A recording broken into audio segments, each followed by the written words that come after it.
శుక్లాంబరధరం విష్ణుం శశివర్ణం చతుర్భుజం ప్రసన్నవదనం ధ్యాయేత్ సర్వవిఘ్నోపశాంతయే. గురుర్బ్రహ్మా గురుర్విష్ణుః గురుర్దేవో మహేశ్వరః గురుః సాక్షాత్ పరం బ్రహ్మ తస్మై శ్రీగురవే నమః.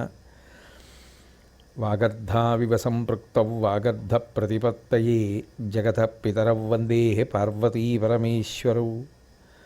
సూక్తిం సమగ్రయతున స్వయమేవ లక్ష్మీ శ్రీరంగరాజమహిషీ మధురైకటాక్షైః వైదగ్ధ్యవర్ణగుణగుంభనగౌరవైర్యాం కండూలకర్ణకుహరాः కవయోధయంతి. హైమోర్ధ్వపుండ్రమజహన్మకుటం సునాసం మందస్మితం మకరకుండలచారుగండం బింబాధరం బహుళదీర్ఘకృపాకటాక్షం శ్రీవేంకటేశముఖమాత్మని సన్నిధత్తాం. విమలపటి కమలకుటి పుస్తకరుద్రాక్షసస్థహస్తపుటి కామాక్షి పక్ష్మలాక్షి కలిత విపంచి విభాసి వైరించి. సదాశివసమారంభాం వ్యాసశంకరమధ్యమాం అస్మదాచార్యపర్యంతాం వందే గురుపరంపరాం.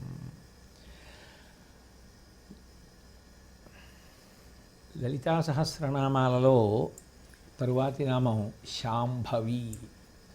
శాంభవి అంటే శంభుదేవుని యొక్క భార్య అని అర్థం. నిజానికి శంభుదేవుని యొక్క భార్య అని అన్నప్పుడు శంభుదేవుడు అనేటటువంటి పేరు కలిగిన పరమాత్మ ఉంటాడు అని కాదు. నామములన్నీ గౌణములైనటువంటి కారణముల చేత ఒక్కొక్క నామాన్ని ప్రతిపాదిస్తున్నప్పుడు ఆ భగవంతుని యొక్క ఒక్కొక్క గుణము ఆవిష్కరింపబడుతుంది.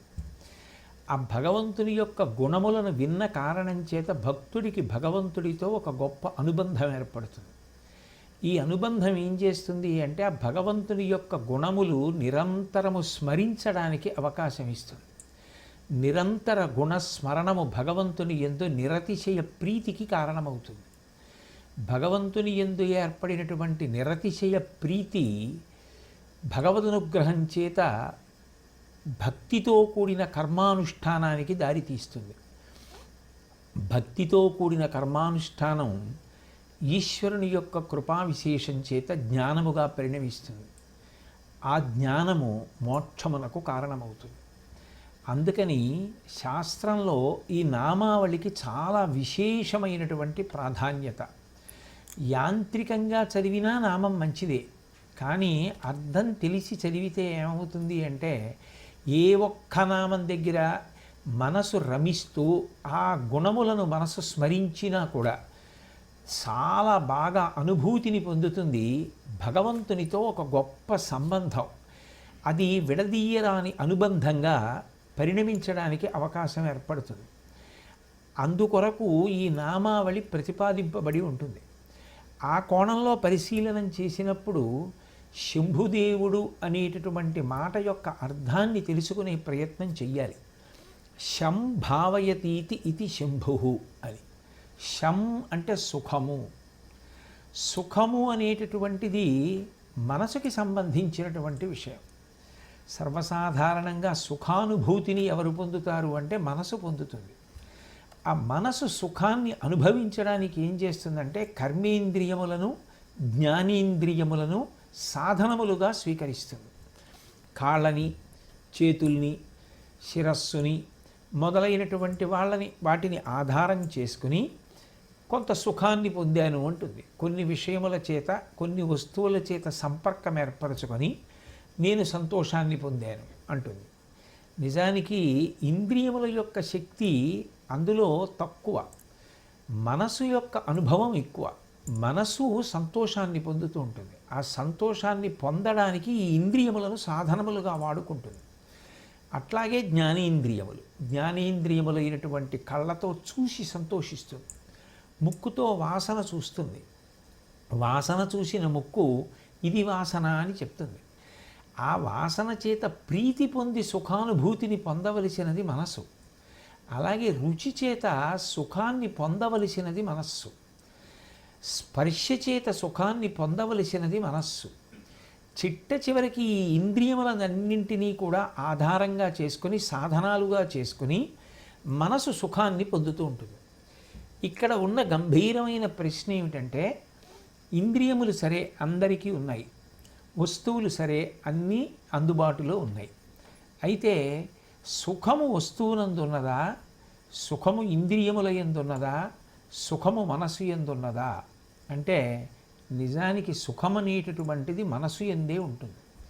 వస్తువు యందున్నది యథార్థం అనుకోండి. నేను ఒక బూందీ లడ్డు తీసుకొచ్చి ఇస్తే ఒకరికి అది సుఖకారకం.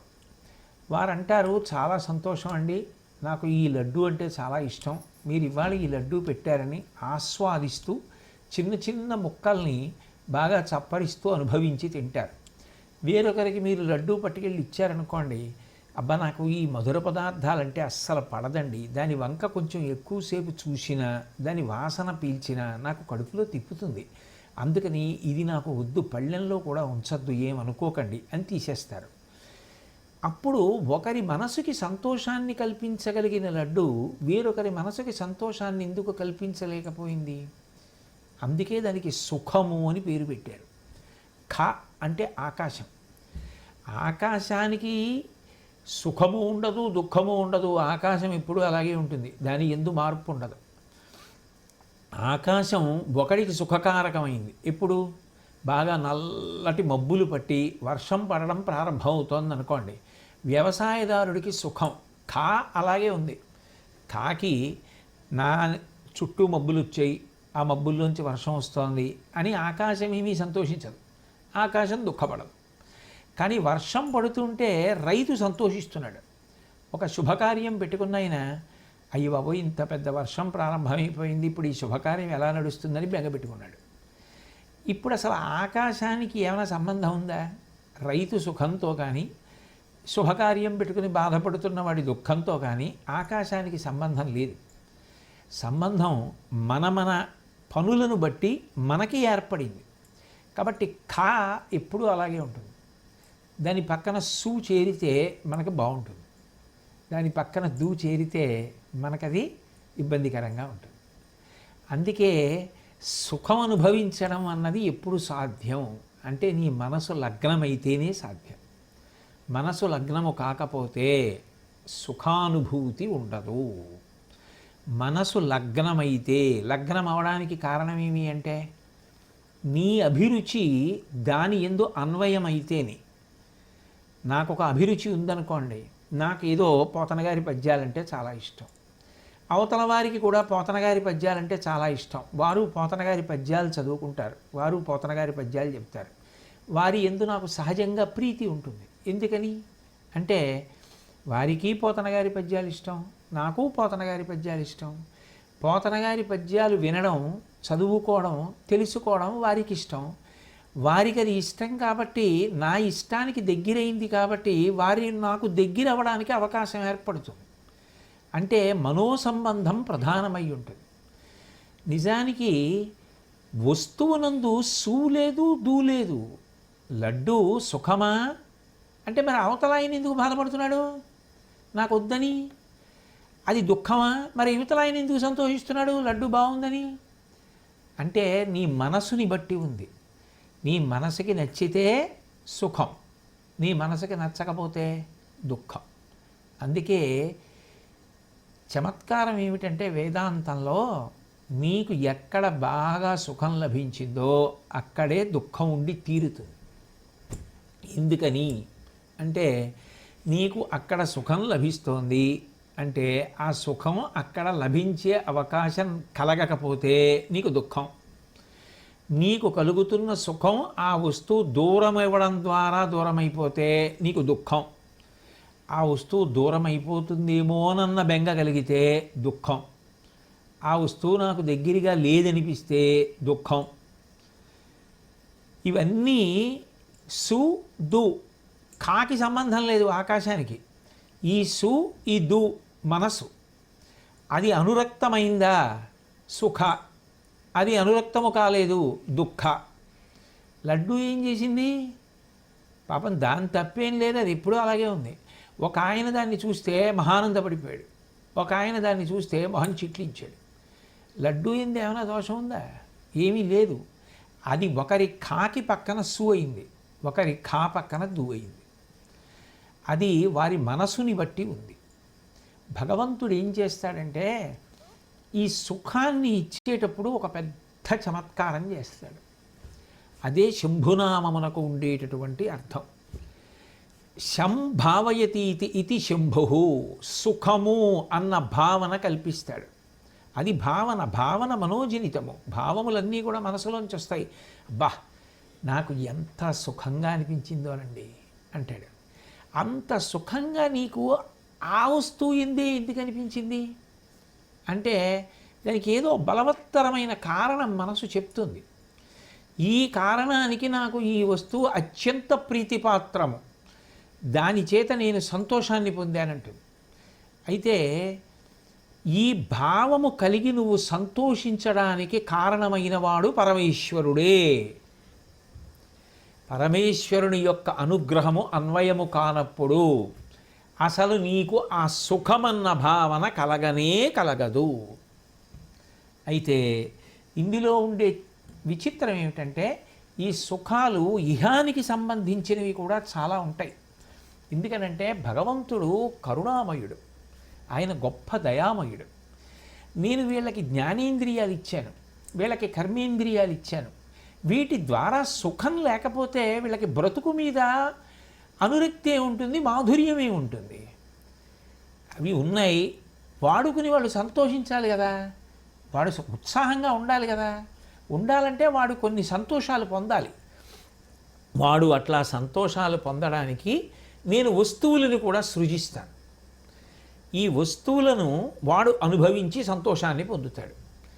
ఈశ్వరుడు పెట్టిన నియమం మాత్రం ఏమిటి అంటే ఇహమునందు సుఖమును అనుభవించవద్దు అని ఈశ్వరుడు చెప్పి ఉంటే, ఒకటి జ్ఞానేంద్రియములు కర్మేంద్రియములు మనసు ఆయన పెట్టవలసిన అవసరం లేదు. రెండు, అవి పెట్టిన వస్తు సంచయాన్ని ఉంచవలసిన అవసరం లేదు. వస్తు సంచయం ఉంటే కదా ఇంద్రియాలు మనసు ఉన్నందుకు సార్థక్యం, మనిషి సుఖాన్ని పొందేది. అవి లేనప్పుడు ఈయనకి సుఖానుభూతి ఎక్కడి నుంచి వస్తుంది? అందుకని ఈశ్వరుడే సుఖమునకు కారకుడు. అయితే చమత్కారం ఏమిటంటే అదే ఈశ్వరుడు ఏం చేస్తాడంటే మధ్యలోకి శాస్త్రాన్ని తీసుకొస్తాడు. ఇది నా వాక్కు, దీన్ని అతిక్రమించకుండా నువ్వు అనుభవించినవన్నీ ప్రసాదములే, దీన్ని అతిక్రమించి నువ్వు చేసినవి ఉన్నాయో అవి దోషములవుతాయి. ఇప్పుడు మనిషి జీవితంలో అన్వయం చేసుకోవలసినది ఏమిటి? సుఖం అనుభవించడం ఎప్పుడూ తప్పు కాదు. ఈశ్వరుడు సృజించింది, అందుకే సృజించాడు వాటిని. అందులో గృహస్థాశ్రమంలో ఉన్నవాడికి సుఖానుభూతి యందు పరిమితులు తక్కువ ఉంటాయి. వాడు సంతోషంగా ఓ మధుర పదార్థాన్ని వండుకోవచ్చు, ఈశ్వరుడికి నైవేద్యం పెట్టచ్చు, ఎవరికైనా ప్రసాదంగా ఇవ్వచ్చు, తను ఆ మధుర పదార్థాన్ని తినచ్చు, దానం తీసుకోవచ్చు, వస్తువుని దాచుకోవచ్చు, హాయిగా భార్యాబిడ్డలతో సంసారంలో ఉండొచ్చు, మంచి చీనాంబరాలు కట్టుకోవచ్చు, మంచి ఇంట్లో నివాసం చేయొచ్చు. ఈశ్వరుడు దానికి ఏమీ పరిమితులు విధించలేదు. విధించినటువంటి పరిమితి అల్లా ఒక్కటే. నీవు ఏ సుఖాలు అనుభవిస్తున్నావో దాని చేత నీకు అనురక్తి ఏర్పడుతుంది. అది చాలా చాలా ప్రధానమైన విషయం. మనసు ఏం చేస్తుందంటే అంటుకుంటుంది వెళ్ళి. ఆ అంటుకోవడం ఏం చేస్తుందంటే పునర్జన్మయందు ఆ వస్తువుతోటే నువ్వు తాదాత్మ్యతని పొందవలసి ఉంటుంది. దానికి అది కారణమై కూర్చుంటుంది. నువ్వు దానికి సిద్ధంగా ఉన్నావా? ఎందుకనంటే నేను ఏదో ఒక వస్తువు యందు బాగా ప్రీతి పెంచుకున్నాను అనుకోండి, బాగా ప్రీతి నేను దేని యందు పెంచుకున్నానో అది నా మనసు ఆఖరి ఊపిరిలో స్మరిస్తుంది. అప్పుడు అది ఏం చేస్తుందంటే ఆఖరి ఊపిరిలో కూడా దానిని స్మరించింది కాబట్టి దానినే నువ్వు వచ్చే జన్మలో అనుభవించి సంతోషాన్ని పొందవని ఈశ్వరుడు ఆ వస్తువుకి దగ్గర చేసేస్తాడు. అట్లా సిద్ధంగా ఉన్నావా? ఉంటే ఒక ఎత్తు. రెండు, అది నిన్ను ఈశ్వరుడికి దూరం చేస్తోందన్న భావన నీకేమైనా ఉంటే దాన్ని ఉత్తరక్షణం వదిలిపెట్టి, నేను ఈ పని చేయడం ద్వారా ఈ సుఖాన్ని అనుభవించడం ద్వారా ఈశ్వరుడికి దూరం అయిపోతున్నాను అని నీకు అనిపిస్తే వదిలిపెట్టేయి. కాదు, నేను అట్లా ఏమీ దూరం అవ్వట్లేదు అని నీకు శాస్త్రీయమైన ప్రమాణం ఉంటే నువ్వేం దూరం అవ్వవలసిన అవసరం లేదు. అదొక్కటే దృష్టిలో పెట్టుకోవలసినటువంటి ప్రధానమైన విషయం. ఈశ్వర శాసనము చేత కట్టుబడుతోందా నువ్వు అనుభవిస్తున్న సుఖం? అట్లా కట్టుబడుతోందని నీకు ధైర్యం ఉంటే, నీకు నమ్మకం ఉంటే, నిశ్చయాత్మకంగా నువ్వు దానిని అనుభవించవచ్చు. అప్పుడు అది ఇహమునందు అనుభవించేటటువంటి సుఖములు. అయితే ఎంత ప్రయత్నం చేసినా, ఎంత సాధన చేసినా, ఒక్కొక్కసారి మనుష్య జీవితంలో శాస్త్రరహితమైనటువంటి వాటి జోలికి వెళ్ళే అవకాశం ఉండొచ్చు. కానీ మనిషి నియంత్రణ పాటించడం, దానికి ప్రయత్నపూర్వకంగా దూరం జరగడమే మంచిది. లేదు, శాస్త్రీయమైన ప్రమాణం ఉన్నది, నేను ఆ సుఖాన్ని అనుభవించడంలో ఏ దోషం లేదు అని నీకు బలంగా అనిపిస్తే, దానికి నీకు శాస్త్ర ప్రమాణం అందితే, నువ్వు దాన్ని అనుభవించడం ద్వారా, సుఖాన్ని పొందడం ద్వారా నువ్వు కట్టుబడిపోతున్నది ఏం లేదు, నువ్వు పాడైపోతున్నది ఏం లేదు. ప్రత్యేకించి గృహస్థాశ్రమంలో అది నియమం. నేను మీకు ఒక ఉదాహరణ చెప్తాను తేలిగ్గా పట్టుకోవడానికి. నాకు ఒక గొప్ప మధుర పదార్థం చేసుకు తినాలని ఉంది. ఇప్పుడు ఆ మధుర పదార్థం గృహస్థాశ్రమంలో ఉన్నవాడు చేసుకు తినచ్చా అన్న ప్రశ్న వస్తే హాయిగా చేసుకు తినచ్చు. నేను ఆ మధుర పదార్థాన్ని చేసుకోవచ్చు, ఈశ్వరుడికి నివేదన చేయొచ్చు, నివేదన చేసిన ప్రసాదాన్ని నేను తినచ్చు, వచ్చినటువంటి వాళ్ళకి పెట్టి మరింత సంతోషాన్ని పొందవచ్చు. కాబట్టి ఐహికమైనటువంటి సుఖములు అంటే ఇక్కడ ఈ లోకంలో అనుభవించేటటువంటి సుఖములు ఇవన్నీ ఈశ్వరుడి చేత నిర్మింపబడినవే. ఈశ్వరుడే ఈ సుఖములకు కారకుడు. ఈశ్వరుడు ఆ సుఖమునకు కారణము కాకపోతే అసలు మనసు సుఖాన్ని పొందే అవకాశము ఉండనే ఉండదు. కాబట్టి అది గమనించిన నాడు ఇహమునందు ఇన్ని సుఖములకు కారణమైన వాడెవరో వాడు శంభుదేవుడు. అది అనుభవ రూపంగా, సుఖరూపంగా మార్చడానికి కారణమైనటువంటి శక్తి స్వరూపం ఎవరున్నదో ఆమె శాంభవి. మీకు బాగా అర్థమయ్యేటట్టుగా నేను చెప్పాలి అంటే, నాకు లడ్డూ చాలా ఇష్టం, లడ్డూ తీసుకొచ్చి ఇక్కడ పెట్టారు, నాకు సుఖం ఉందా? ఆర్తి ఉంది. లడ్డూ ఇక్కడే ఉంది, నేను ఇక్కడే ఉన్నాను, కానీ లడ్డూ నాదైతే కదా నాకు సంతోషం. లడ్డూ నేను తింటే, లడ్డూ నేను అనుభవిస్తే, నాకు జీర్ణమైపోతే, అంటే లడ్డు నేనైపోతే ఏ విధమైనటువంటి ఇబ్బంది లేదు. అమ్మయ్యా నేను లడ్డు తిన్నాను, ఒక గొప్ప సుఖం, అనుభూతి. సుఖమనగా అనుభూతి, మనసు చేత పొందేటటువంటి అనుభూతికి సుఖమని పేరు. అది అప్పుడు బాగుగా ఉన్నది. ఇప్పుడు అది ఎవరు కల్పించారు అంటే, ఆ మనసు అట్లా సుఖాన్ని పొందేటట్టుగా ఆ వస్తువు అనుభవించబడినప్పుడు మనసు పొందేటటువంటి అనుభూతి రూపముగా మార్చగలిగినటువంటి శక్తి అంతర్లీనమై ఉన్నది. నాలుక, దాని మీద లడ్డు తెచ్చి పెట్టేటప్పటికి సుఖమన్న భావన కలిగేటట్టుగా ఎవరు ఆ క్రియని నడిపిస్తున్నారో ఆమె అమ్మవారు. శంభుదేవుని శాంభవి ఆశ్రయించి ఉన్నది. అది ఇహలోకమునందు ఉండేటటువంటి సుఖము. ఇహమునందు అనుభవించేటటువంటి సుఖములన్నీ కూడా నిజానికి ఈశ్వరానుగ్రహములే. అవి ధర్మము అని నువ్వు నమ్మి చేసినవి ఏవి నిన్ను బంధించేవి కానే కావు. అవన్నీ కూడా నిజానికి నిన్ను విడుదల చేసేస్తాయి. ఎప్పుడు ధర్మచట్రంలో ఈవిడినంత కాలం అవి ఏవీ నిన్ను బాధించేవి కావు. ఎందుకనంటే అవన్నీ ఈశ్వరుడి చేత అనుగ్రహింపబడినవే. అప్పుడు శాంభవి ఇన్ని రకాలైనటువంటి సుఖాలని కల్పించి మనసుని సంతోషంగా ఉంచుతున్నటువంటి తల్లి ఎవరో ఆమె శాంభవి. ఇహలోక సుఖములతో పాటు పరలోక సుఖం ఒకటి ఉంటుంది. అది ఒక్క మనుష్యునకు మాత్రమే అన్వయం తప్ప ఈ సృష్టిలో దేవతలకి కూడా అది సాధ్యం కాదు. ఇక ఎందుకని అంటే, ఈ లోకంలో ఎవరు శాస్త్రమును ప్రమాణంగా తీసుకుని పుణ్యకర్మలు ఆచరించాడో ఆ పుణ్యకర్మల యొక్క ఫలితముగా వాడు ఊర్ధ్వలోకముల యందు, అంటే స్వర్గాది లోకముల యందు ఆ పుణ్యం అయిపోయే వరకు నివాసం చేస్తాడు. మనకి ఎక్కడో ఒక బ్యాంకులో డబ్బు ఉందనుకోండి, మన డబ్బు ఉన్నంతకాలం మనం ఎంత అడిగితే అంత ఇచ్చేస్తారు. డబ్బు అయిపోయాక అడిగితే నీ డబ్బు ఏముందని అడిగావు అని అడుగుతారు. కాబట్టి మనం ఎంత ఇచ్చామో వాళ్ళు ఎంత ఇచ్చారో ఓ చిన్న పుస్తకంలో వేసి అప్పటికప్పుడు ఇస్తూ ఉంటారు కదా. కాబట్టి ఇదిగోనే ఇన్ని మాటలు తీసుకున్నా, ఇంకా నీ డబ్బే ఉంది మా దగ్గర, నువ్వు ఇవ్వడానికి కాగితం ఇస్తే డబ్బు ఇస్తానేంటంటారు. పుణ్యం ఖర్చు అయిపోయే వరకు పైలోకంలో స్వర్గాది లోకముల యందు ఉంచుతారు. నీ పుణ్యం అయిపోయింది అంటే మళ్ళీ ఈ లోకంలోకే తోసేస్తారు. క్షీణే పుణ్యే మర్త్యలోకం విశంతి, మళ్ళీ ఈ లోకంలోకే వచ్చేస్తాడు. మళ్ళీ ఈ లోకంలోకే వచ్చేసినటువంటి వాడు నరజన్మనెత్తి మళ్ళీ ఇక్కడే పుణ్యపాపములను చేసుకుంటూ వెడతాడు.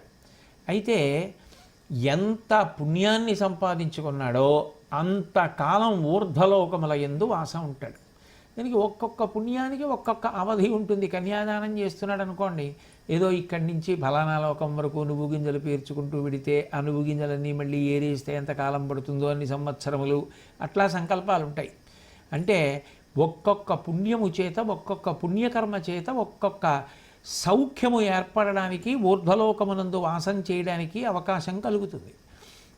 దానిని పారలౌకిక సుఖము అంటే శరీరము పతనమైపోయిన తర్వాత జీవుడు ఉన్నతమైనటువంటి లోకముల యందు నివాసం చేయడానికి కావలసిన అవకాశాన్ని కల్పిస్తారు. అప్పుడు అది కూడా సుఖమే.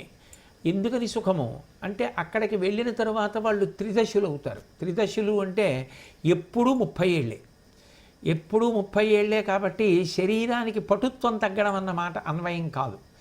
భోగములు అనుభవించడానికి కావలసిన సమస్త శక్తియుక్తులు శరీరమునందు నిక్షేపింపబడి ఉంటాయి. అందుకే ఆ లోకములు భోగలోకములు. అక్కడ హాయిగా భోగం అనుభవిస్తూ ఉంటాడు ఎంతకాలం, ఆ పుణ్యం అయిపోయే వరకు. అయిపోయాక మళ్ళీ కిందకి రావలసిందే. కానీ ఈ రెండూ నాకొద్దు అంటే ఒక గొప్ప సుఖం ఉంది, దాని పేరు వైరాగ్య సుఖము అంటారు. నిజానికి ఈ వైరాగ్య సుఖం అనేది ఉందే, అది వరద. ఆ సుఖం కేవలం భగవదనుగ్రహం చేత మాత్రమే వస్తుంది.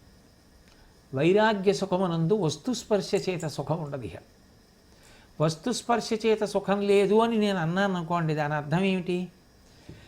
నాకు ఇష్టమైనది, నాకు ఇష్టము కానిది అన్న 2 మాటలు ఉండవు.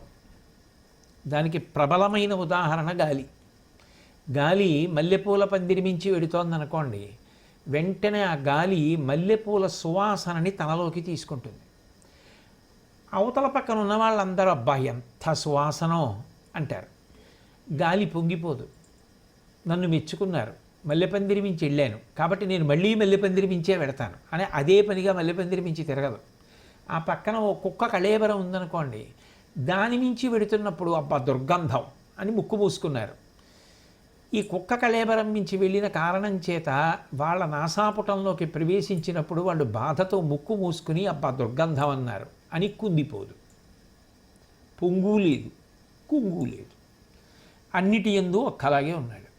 అప్పుడు అది సుఖం కాకపోతే దుఃఖం ఎలా అవుతుంది? స్పర్శేది అసలు. రెండో కోణం ఏది? ఆయన బాధపడడానికి అవకాశం ఏది? ఆయన అసలు బాధపడడిహ, ఆయనకి ఎప్పుడూ సుఖమే. అందుకే రామకృష్ణ పరమహంస అంటారు, చెరుకు కర్రని తీసుకొచ్చి కత్తితో నరికేశారనుకోండి, కత్తికి కూడా తీపి అంటుకుంటుంది. పళ్ళ మధ్య పెట్టి నవిలేశారనుకోండి, తీయటి రసాన్ని వదిలేస్తుంది. మరలో పెట్టి తిప్పేశారనుకోండి, తీయటి రసాన్ని వదిలేస్తుంది. మీరు ఏం చెయ్యండి అది తీయటి రసాన్నే వదులుతుంది. కష్టాలు రానివ్వండి, సుఖాలు రానివ్వండి, ఆయన మాత్రం ధర్మ మార్గంలో వెళ్ళిపోతూ అంతే ఆ సుఖాన్ని అలాగే ఉంటాడు. తనలో తాను రవిస్తూ ఉంటాడు. నేను నా పదం నుంచి జారలేదు కదా అని అలాగే ఉంటాడు. అప్పుడు ఆ సుఖం వైరాగ్య సుఖం అంటారు. అప్పుడు ఇది ఉండాలన్న కాంక్ష లేదు, ఇది జారిపోయిందన్న బాధ లేదు. రెండిటి యందు ఒక్కలాగే ఉంటాడు. వినడానికి కాస్త కఠినంగా ఉంటుంది కానీ రామకృష్ణ పరమహంస ఒక పరమాద్భుతమైనటువంటి ఉపమానం చెప్పారు వైరాగ్యానికి. ఒక వ్యక్తికి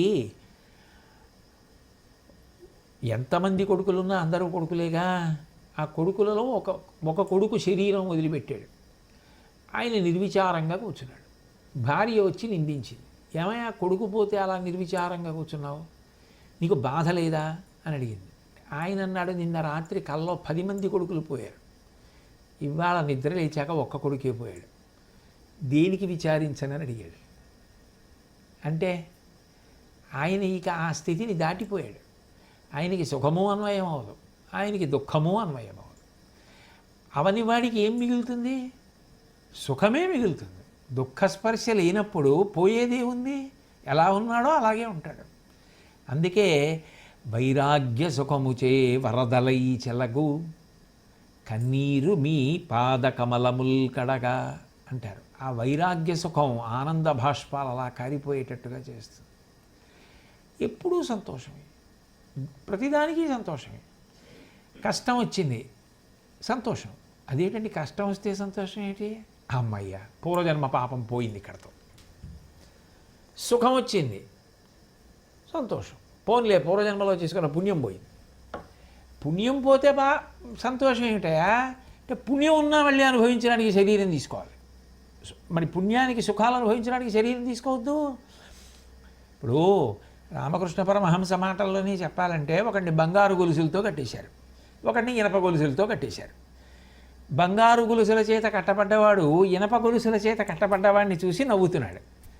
ఎందుకు నవ్వుతున్నావు అని అడిగాడు. ఇనప గొలుసుల చేత కట్టబడ్డవాడు. నిన్ను ఇనప గొలుసులతో కట్టారు, నన్ను బంగారు గొలుసులతో కట్టారన్నాడు. వాడన్నాడు తేడా ఏమిటి అన్నాడు. ఇద్దరం బంధనంలోనే ఉన్నాం. మహా అయితే నువ్వో మహారాజు అవ్వచ్చు, నువ్వో చక్రవర్తి అవ్వచ్చు, నువ్వో పెద్ద అధికారి అవ్వచ్చు. కానీ నీకు కూడా ఉండే కష్టాలు అవి ఉంటాయా? నిజానికి సామాన్యుడి కన్నా ఎక్కువ కష్టాలే ఉంటాయని చెప్పాలి. అధికారం అయితే ఉంది, భోగం అయితే ఉంది, దర్జా అయితే ఉంది, డాబ్ అయితే ఉంది. కానీ లోపల ఉండే బాధలు దానికి ఉన్నాయా? బంగారు గొలుసులు. కానీ ఈ రెండిటికి అతీతమైనటువంటి స్థితికి వెళ్ళిన వాడికి దేని మీద ధ్యాస లేదు. నాకు ఎందుకో ఇవాళ ఇది చెప్తున్నప్పుడు రామకృష్ణ పరమహంస ఎక్కువ జ్ఞాపకానికి వస్తున్నారు. ఒక భార్యాభర్త చాలా కాలం సంసారం చేసి సుఖాలు అనబడేటటువంటి మాటల యొక్క అంచులు చూసేసాం. కాబట్టి ఇంకా ఎందుకు మనం వైరాగ్య సుఖాన్ని అపేక్షించి సర్వసంగ పరిత్యాగం చేసి వెళ్ళిపోదాం. కాశీ మొదలైన క్షేత్రములను పర్యటిద్దాం. ఇక ఐహిక సుఖములను మనం ఆశించవద్దు అన్నాడు. సరే, ఇద్దరు బయలుదేరారు. ముందు భర్తగారు నడుస్తున్నారు, వెనక భార్య నడుస్తున్నారు. కొంత దూరం నడిచి వెళ్ళారు. కాశీకి వెళ్దామని కదా మొదలెట్టారు. ముందు బయలుదేరి వెళ్ళిపోతుంటే కొంచెం దూరం వెళ్ళిన తర్వాత భర్తగారు నిలబడన్నాడు, నువ్వు ముందుకెళ్ళు నేను వస్తానన్నాడు. ఆవిడంది, ఎందుకు? మీరే ముందు నడవండి, నేను వెనకాల వస్తున్నాను కదా, మళ్ళీ ఇప్పుడు ఈ ధర్మం మార్చడం ఎందుకు? మీరు భర్త, నేను భార్య, గృహస్థాశ్రమంలోనే ఉన్నాగా, మీరు ముందు ఉండండి, నేను వెనకుంటానండి. కాదులే, నువ్వు ముందు నడు, నేను వస్తానన్నాడు ఆయన. ఆవిడంది, ఇంత ఇల్లు వదిలిపెట్టేసినా ఇన్ని వదిలిపెట్టేసినా ఇంకా బంగారం మీద వ్యామోహం పోలేదే, కాలు కింద పెట్టుకున్నారంది. ఆయనకు ఓ గొలుసు కనపడింది. ఆవిడ చూస్తుందేమో అని ఈయన కాలు దాని మీద పెట్టి నువ్వు ముందుకు వెళ్ళి అంటున్నాడు తీద్దామని. ఇంకా మీకు బంగారం మీద వ్యామోహం పోలేదా అంది. ఆయన భర్త, ఈవిడ భార్య. నిజానికి ఎవరికి వైరాగ్యం వచ్చింది? వైరాగ్యం వచ్చినటువంటి వాడి పరిస్థితి నోటితో చెప్పేలా ఉండదు. అందుకని అది వైరాగ్య సుఖముచే వరదలై చెలగు. అది వరద, ఒక్కసారి వస్తుంది. వరద వస్తే చెప్పి మెల్లిగా చుక్క చుక్క చుక్క చుక్క వస్తుందే. వరద వస్తే ఒక్కసారి వస్తుంది. వెనకటికి ఓ భార్యాభర్తలు ఉండేవారట. ఇది రామకృష్ణ పరమహంసదే. భర్తగారు ప్రతిరోజు సాయంకాలం దేవాలయంలో ప్రవచనం చేస్తుండేవాడు. బావమరిది వచ్చాడు ఎక్కడి నుంచో, రోజు బావగారితో గుడికెడుతుండేవాడు. బావగారు ప్రవచనం చేసేవాడు, ఇంటికి వచ్చేసేవాడు. రాత్రి ఏదో పలహారం చేసి పడుకుంటూ ఉంటే అక్కగారి దగ్గర కూర్చుని, తమ్ముడు కదా మరి ఆయనకి బావమరిది అంటే, కూర్చొని అక్క బావగారు ఏం చెప్పారే ఇవాళ, అద్భుతమే బావగారి ప్రవచనం, ఇన్ని విషయాలు చెప్పారే, ఒక దాంట్లోంచి ఒక దాంట్లోకి ఇన్ని విషయాలు వెళ్ళారే అని అవన్నీ చెప్తుండేవాడు. ఈవిడ పడుకొని భర్తతోటి, ఏమండి వాడిని తీసుకెళ్ళకండి, వాడిని రోజు మీరు ప్రవచనానికి తీసుకెళ్తున్నారు, వాడి బుర్ర నిండా అవన్నీ చేరిపోతున్నాయి, వాడు ఆఖరికి ఎందులోన్నా కలిసిపోతాడో ఏమిటో, వాడు పెళ్లి చేసుకోడో ఏమిటో అంటే ఆయన అనేవాడు పడుకొని నిజంగా అన్నీ వదిలిపెట్టేసేవాడు. ఇన్ని కబుర్లు చెప్పడలేవే, బెగ్గెట్టుకోక అన్నీ చెప్తున్నాడంటే వాడు ఎక్కడికి పోడు, ఇక్కడే ఉంటాడు అనేవాడు. ఆవిడ బెగ్గ పెట్టుకుంటుండేది. ఓ రోజు రాత్రి ఆయన ప్రవచనం చేసి వచ్చి పలహారం చేసి పడుకున్నాడు. ఈవిడ మళ్ళీ మొదలుపెట్టింది, ఏమన్నా మా తమ్ముడు ఇవాళ మళ్ళీ బోల్డ్ అని చెప్పాడు, నాకు భయంగా ఉంది, వాడికి వైరాగ్యం వచ్చేస్తుందేమో అని. ఆయన పడుకుందామని చెప్పి ఆ ఒళ్ళు తుడుచుకున్న తువ్వాలు చొక్కా బలిని విప్పేశాడు. తువ్వాలుంది, దాన్ని ఏదో పక్కన పెట్టుకు పడుకున్నాడు. ఆయన లేచి అన్నాడు, వైరాగ్యం వస్తే బొట్టు బొట్టు కింద రాదే, ఇలా ఇన్ని మాటలు ఉండవు వైరాగ్యం దగ్గర. నిజంగా వైరాగ్యం వచ్చినవాడు ఇదిగో ఇలా తువ్వాలు దులిపుకుపోతాడు అని తువ్వాలు దులిపేసుకుని బయటికి వెళ్ళాడు. ఆవిడ అనుకుంది అలా వెడతారని చెప్తున్నాడు వైరాగ్యం వచ్చినవాడు అనుకుంది. వెళ్ళినవాడు పావుగంట అయింది రాడు, అరగంట అయింది రాడు. మీ బావగారు ఏర్రా చూడని బయటికి వచ్చి చూసింది. ఏడి ఇక మళ్ళీ కనపడలేదు ఆయన. ఆయన ఎటు వెళ్ళిపోయాడో, ఏ ఆశ్రమాన్ని తీసుకున్నాడో, ఎక్కడికి చేరిపోయాడో. వైరాగ్యం వచ్చినవాడు అన్ని మాటలు మాట్లాడలే, ఇలా తువ్వాలు దులుపు పోతాడని పోయాడంతే. కాబట్టి వైరాగ్యం వస్తే వరదలా వస్తుంది తప్ప బొట్టు బొట్టు రాదు. వైరాగ్యానికి బొట్లు ఉండవు, వైరాగ్యానికి వరదే ఉంటుంది. అందుకని నాలా ప్రవచనాలు చేసిన వాళ్ళందరూ వైరాగ్యం ఉన్నవాళ్ళు అనుకుంటే అదో పొరపాటు.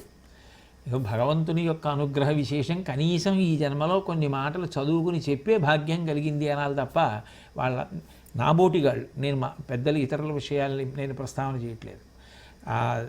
వాళ్ళకి వైరాగ్యం వచ్చేసింది అని భ్రాంతి పొందకూడదు. వైరాగ్యం వస్తే అలా వస్తుంది, వరదలా వస్తుంది. కాబట్టి వైరాగ్య సుఖముచే వరదలై చెలగు అంటారు. ఆ వైరాగ్య సుఖాన్ని ఇవ్వగలిగినటువంటి వాడు పరమేశ్వరుడే. అలా ఇవ్వగలిగిన వాడెవరో ఆయనే శంభుదేవుడు. ఆ లోపల ఇక దేని మీద కాంక్ష లేకుండా పరద్రవ్యానిలోష్ఠవత్ దేన్నైనా సరే బెడ్డ ముక్క కింద చూస్తూ అసలు దేని యందు దీని వలన సుఖము పొందవచ్చు అన్న అనుభూతే పోయిందనుకోండి మనసులో. సుఖము దుఃఖము అన్న భావనలు లేకుండా ఎప్పుడూ మనసు సంతోషంగా అలాగే ఉండిపోయిందంతే.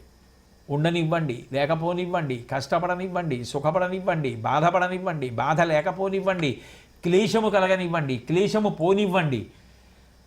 ఇక వారిని మీరేం చేస్తారు? కంచి కామకోటి పీఠాధిపత్యం వహించిన 68వ పీఠాధిపతులు మహాపురుషులు ప్రాతస్మరణీయులు శ్రీ శ్రీ శ్రీ చంద్రశేఖరేంద్ర సరస్వతి మహాస్వామి వారికి ఒకప్పుడు 104 జ్వరం వచ్చింది. 104 జ్వరం వస్తే ఆయన అన్నారు, అబ్బా ఏమి అదృష్టం, ఎప్పటి నుంచో అనుకుంటున్నాను పంచాగ్నిహోత్ర తపస్సు చేయాలని, ఇన్నాళ్ళకి నాకు అవకాశం వచ్చింది. ఏది 4 వైపులా అగ్నిహోత్రం పెట్టండి అని మధ్యలో వెళ్ళి మోకాలు మీద కాలు పెట్టుకుని ఒంటి కాలు మీద నిలబడి కొంతసేపు తపస్సు చేశారు. పంచాగ్నిహోత్రం అంటే 4 వైపుల అగ్నిహోత్రం పెట్టుకుని ఒంట్లో 104 అగ్నిహోత్రం ఉంది. ఆయన దాన్ని తపస్సుకి వాడేసుకున్నారు. ఇక ఆయన్ని మీరేం చెప్తారు? వైరాగ్య సుఖం. ఆయనకి ఇది ఉండాలన్న కోరిక లేదు, ఇది పడిపోతుందన్న బాధ లేదు, ఎప్పుడూ సుఖమే. ఆ బాధే లేని వాడికి ఇక సుఖం తప్పితే ఇంకోటి ఏముంటుంది? ఉండిపోయింది ఆ సూ ఒకటే మిగిలిపోతుంది కా పక్కన, దాని పక్కన ఇక దూ చేరదు. అప్పుడు వైరాగ్య సుఖం అంటారు. ఇప్పుడు ఇహలోక సుఖం ఇచ్చినా ఆయనే, పరలోక సుఖం ఇచ్చినా ఆయనే, వైరాగ్య సుఖం ఇచ్చినా ఆయనే. అన్నిటికన్నా చిట్ట చివరిది మోక్ష సుఖం, అంటే నిరతిశయ సుఖం అంటారు దాన్ని. ఇక మళ్ళీ పుట్టవలసిన అవసరం ఉండదు. మళ్ళీ పుట్టవలసిన అవసరం లేకుండా శాశ్వతమైనటువంటి విడుదల జన్మ పరంపర నుంచి ఇచ్చేశాడు అనుకోండి. ఎందుకు ఇచ్చేస్తాడు అంటే, మళ్ళీ పుట్టాలి అంటే పాపం ఉండాలి, పుణ్యం ఉండాలి, కోరికలు ఉండాలి. అవి నీకు ఉండడానికి వీలు లేదని ఈశ్వరుడు సంకల్పం చేశాడనుకోండి, అది నీకు నేను ఉంచదలుచుకోలేదు. అది నీకు ఉంచదలుచుకోలేదు కాబట్టి వచ్చే జన్మాంతరముల యందు ఉండవలసినవి కూడా ఇప్పుడే పూర్తి చేసేస్తున్నా. ఇక నువ్వు రావలసిన అవసరం లేదు. ఎందుకంటే నీకు ఉండిపోతే తలుచుకునే అవకాశం వస్తుంది. నీకు అలా ఉండకుండా ఉండాలి అంటే నేను తప్ప తలుచుకోవడానికి ఇంకా ఏదీ నీ మనసులో అటువంటి అనుబంధంతో ఉండడానికి వీలు లేకుండా ఉండాలంటే అన్నీ ఇక్కడ పూర్తి చేయించేస్తానని పూర్తి చేసేశాడు అనుకోండి. ఏమో అది చిట్ట చివర ఈశ్వర స్మరణకే కారణమైపోవచ్చు. అప్పుడు ఏమవుతుంది? ఆయన ఇక రాడు. భగవత్ స్మరణతో వెళ్ళిపోయాడు. మహామరణ కాలమునన్ అంటారు అజామీలోపాఖ్యానంలో. అప్పుడు భగవంతుణ్ణి స్మరించడం అంత తేలిక విషయం కాదు. అప్పుడు ఈశ్వరుడు తానే స్మరణలోకి వచ్చి దగ్ధం చేసేశాడు అనుకోండి ప్రారంధాన్ని. ఇక నువ్వు అనుభవించడానికి ఏముందని పంపను? నీకు పుణ్యం ఉందా, పాపం ఉందా? పాపం ఉంటే పోనీ ఏదో దుఃఖం అన్న పేరుతో అనుభవిస్తావు, పుణ్యం అంటే సుఖం అన్న పేరుతో అనుభవిస్తావు. నీకు అది లేదు, ఇది లేదు, ఇంకెందుకు శరీరం నీకు? కాబట్టి నా ఎందుకు చేరిపో. అని కలిపేసుకోవాలనుకున్నాడు అనుకోండి, ఆయన ఏదీ మిగల్చకుండా పూర్తి చేయించేసేయచ్చు. అప్పుడు చెప్పలేము. కాబట్టి మోక్షము అంటే ఇక జనన మరణ చక్రము నుండి శాశ్వతమైన విడుదల. ఇక ఆయన రాడు. ఇక రాకుండా చేసేయడానికి ఈశ్వరుడు ఏం చేస్తాడంటే అసలు దేని మీద ఇక అనురక్తి అన్నదాన్ని ఉంచడు. ఆయనకి అప్పటికే చాలా పోయి ఇంకా ఎప్పుడో ఏదో ఏర్పడవలసింది ఉంటే దాన్ని కూడా తీర్చేస్తాడు. ఇక నీకు అనురక్తి పెట్టుకోవడానికి ఏం లేవు, కాబట్టి ఇక నువ్వు రావడానికి ఏమీ లేవు. ఆఖరిని ఏం గుర్తొస్తాడంటే ఆయనే గుర్తొస్తాడు. ఆయనే గుర్తొస్తే ఏమవుతుంది? దూది పర్వతం మీద నిప్పు నిరుసుపడింది అనుకోండి, ఎంత పర్వతం అయితే మాత్రం కాలిపోతుందా? ప్రారబ్ధ కర్మ అంతా కాలిపోతుంది. అందుకని మహామరణ కాలమునన్ ఆయన యొక్క స్మరణలతో వెళ్ళిపోయిన వాడు ఉన్నాడే, వాడికి రాడు. లేదా అది వైరాగ్యమునకు జ్ఞానమునకు కారణమైపోయిందనుకోండి, ఈశ్వరానుగ్రహం చేత జ్ఞానాద్దేవత కైవల్యం, దాని చేత ఇక మళ్ళీ రాడు. అప్పుడు ఏమైంది అంటే నిరతిశయ సుఖం అంటారు. ఇక జనన మరణ చక్రము నుంచి శాశ్వత విడుదల పొందాడు కాబట్టి ఇక శరీరము లేదు, ఇక శరీరమును పొందడు. అప్పుడు నది సముద్రమునందు కలిసిపోయినట్టుగా పరమేశ్వరుని యందు తాను అంతర్భూతమైపోతాడు, ఆయన యందు చేరిపోతాడు. చేరిపోయాడు కాబట్టి పరమపద సోపాన పఠంలో ఆట పూర్తయిపోయింది. ఆ స్థితిని పొందగలిగితే దాన్ని మోక్షము అంటారు. చరమస్థితి విడుదల, శాశ్వతమైనటువంటి విడుదల. ఇక రావలసిన అవసరం ఉండదు. ఇక రావడం ఉండదు కాబట్టి చావడం ఉండదు కాబట్టి ఆఖరిసారి శరీరాన్ని వదిలేయాలిగా. అది ఆఖరిసారి వదిలేసింది ఆఖరి చావు అంతే. ఇక చావు ఉండదు కాబట్టి ఇక పుట్టుకుండదు. అంటే ఇక శాశ్వతముగా విడుదలైపోయాడు. ఆ విడుదల అయిపోయేటటువంటి స్థితిని మోక్షము అంటారు, మోక్ష సుఖము. ఇవన్నీ ఇవ్వగలిగిన వాడు ఎవరు అని అడిగారు. ఆయనే ఇవ్వగలడు.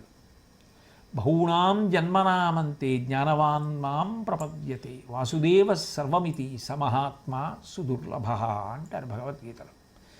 అది ఏమవుతుంది అంటే అకస్మాత్తుగా ఆయన అనుగ్రహం కలిగి వాసుదేవ సర్వమితి, అంతటా ఆయన తప్ప ఇంకేం కనపడదు. అప్పుడు అటువంటి వాడు దుర్లభం. ఆ స్థితిని చేరిన వాడిని ఈశ్వరుడు తనలోనే కలిపేసుకుంటాడు. అది అంకోలం నిజబీజ సంతతిరయస్కాంతో ఫలం సూచిక సాధ్వీ నైజ విభుం లతా క్షితిరుహం సింధు సరిద్వల్లభం ప్రాప్నోతీహ యథా తథా పశుపతే పాదారవిందద్వయం చేతో వృత్తి రూపేత్య తిష్టతి సదా సా భక్తిరిత్యుచ్యతే. అప్పుడు ఆ భక్తి ఏమైంది అంటే చిట్ట చివరికి నిరతిశయ సుఖస్వరూపమైన మోక్షమునకు కారణమవుతోంది జ్ఞానము వలన. లేదు వీడికి ఇంకొక జన్మ కూడా నేను ఇవ్వాలి అని ఆయన అనుకున్నాడు అనుకోండి, ఆయనకి ఏదో ఒక ఆసక్తిని మిగులుస్తాడు.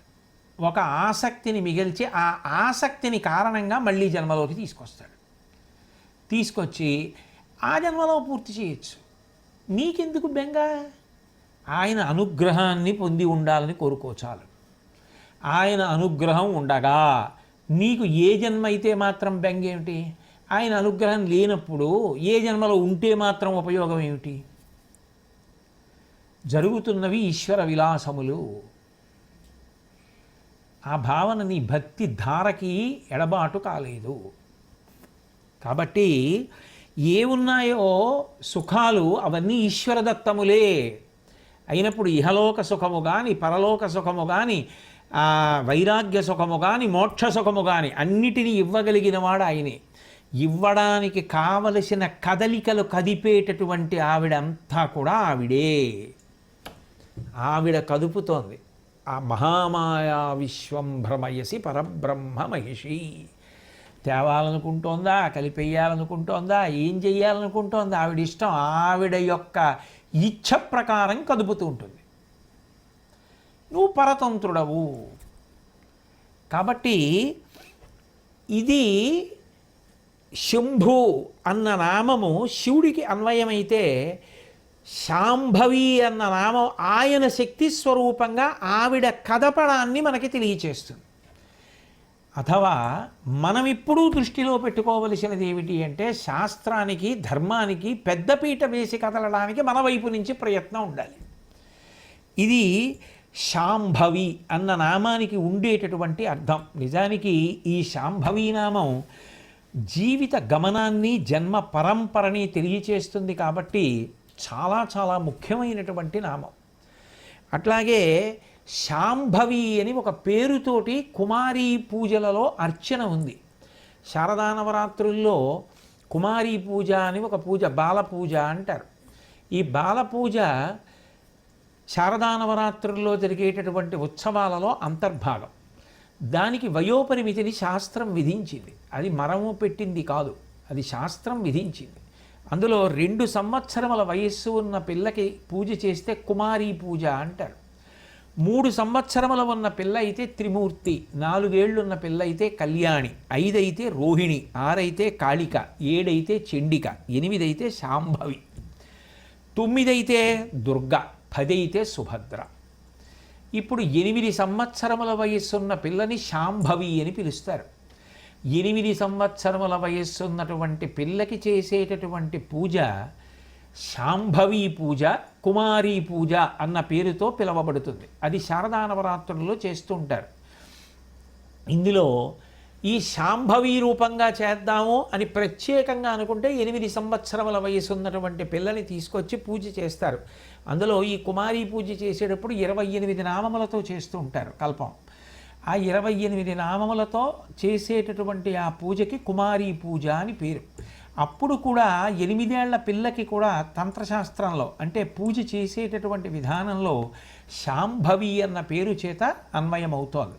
కాబట్టి ఈ శాంభవి అనేటటువంటి నామం అంత గొప్ప నామం. నిజానికి అదే జన్మ పరంపరలను నిర్ణయించేటటువంటి నామమై ఉంటుంది. అంత గొప్ప నామం ఆ నామం. కాబట్టి అటువంటి శాంభవికి నమస్కరించి ఆ తల్లి యొక్క అనుగ్రహాన్ని మనందరం అపేక్షిద్దాం. ఆ తల్లి సంతోషించేటట్టుగా జీవించగలిగినటువంటి వైభవం మనకి దక్కాలి అని కోరుకుందాం. మంగళాశాసనపరై మదాచార్య పురోగమై సర్వైశ్చ పూర్వైరాచార్యై సత్కృతాయాస్తు మంగళం. మంగళం కోసలేంద్రాయ మహనీయ గుణాత్మనే చక్రవర్తి తనూజాయ సర్వభౌమాయ మంగళం. ఉమాకాంతాయ కాంతాయ కామితార్థప్రదాయిని శ్రీగిరీశాయ దేవాయ మలినాథాయ మంగళం. సర్వం శ్రీ ఉమామహేశ్వర పరబ్రహ్మార్పణమస్తు. స్వస్తి.